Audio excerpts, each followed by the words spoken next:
Here are some of the resources that were provided at the kindergarten academic workshop for you to use when you are working with your student at home. The math resources are: write numbers 0 to 20 on the index cards that were given in the sandwich bag attached to your folder. You can put one number on each card. As an example, we have done numbers 0 through 5. You can line them up in order to sequence the numbers. You can ask what number is before or after, such as what number comes before 2, what number comes after the number 2. You can also do a game called What's Missing. You can have your student line up the numbers, then you can take away a card while their eyes are closed, and then they can open them and you can ask them what number is missing. You can read it and count it. You can pull a card, name that number, and then they need to count the objects to match that number. An example would be to pull the card number 3. They would have 3 Cheerios. They would have to count 3 Cheerios to match the number 3.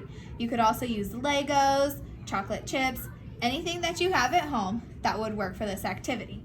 You can also compare two numbers using the words greater than, less than, or equal to. You could have the number 1 and the number 3. You could ask which number is greater, which number is less than. On your placemat, you could turn it over and have them write a number. We gave you an expo marker in the sandwich bag. You could pull the number 1 card and have them write the number 1. You could also just tell them, please write me the number 3. The placemat is laminated so that you can write it with the expo marker and erase it. Some of the activities for reading that were given at the academic workshop are to work with sight words. An idea would be fridge flash. You could take sight words to the refrigerator and read them every time you were in the kitchen. You could use popsicle words. We gave you popsicle sticks in the sandwich bag attached to the folder. You could write sight words on the popsicle sticks, pull them out of a can or a cup, and see how many that they can read. As an idea, you could either use the sight words on one side and put sight words on the other side, or for the red words, you could put one red word on one side and a color red on the other side to organize between the different colors words. You could play snowball fight. You could write the sight word on a piece of paper, crumble it up, and you guys could throw it at each other, and then you have to open up the sight word and read what the sight word is. You could also play a game called Oh No. One of the sticks has the word Oh No on it. You put all of the sticks in the cup, they pull out the sight words and read the sight word. If they pull out the Oh No stick, you have to put all of your sticks back. This is a fun game to play with siblings, cousins, parents, grandparents.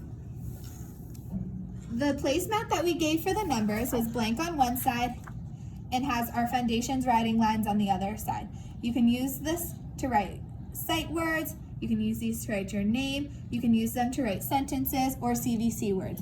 We use the sky line, the airplane line, the grass line, and the worm line. Your students know this language and they know what these lines mean and how to write on them.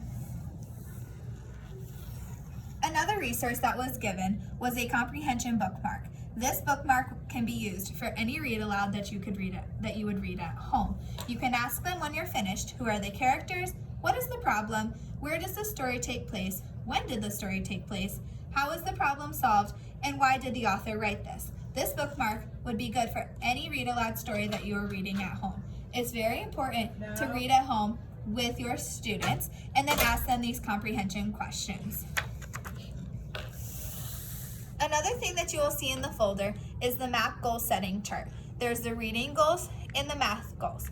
The benchmarks are provided for fall, winter, and spring for reading and for math. For the fall, you will have the fall RIT score and the winter goal provided for reading and for math. This chart will be sent home again in the winter with their winter score and their spring goal, and then again in the spring once they take this test again. They will take the MAPS test in the fall, again in the winter, and then again in the spring. Another thing that was provided in the resource folder was a SMART goal, making a SMART goal for reading and a SMART goal for math. The SMART goal is provided for parents to be held accountable for working with their children at home. So please take the time and make the SMART goal for yourself. You want to make sure that the SMART goal is something that you will be able to accomplish with your child.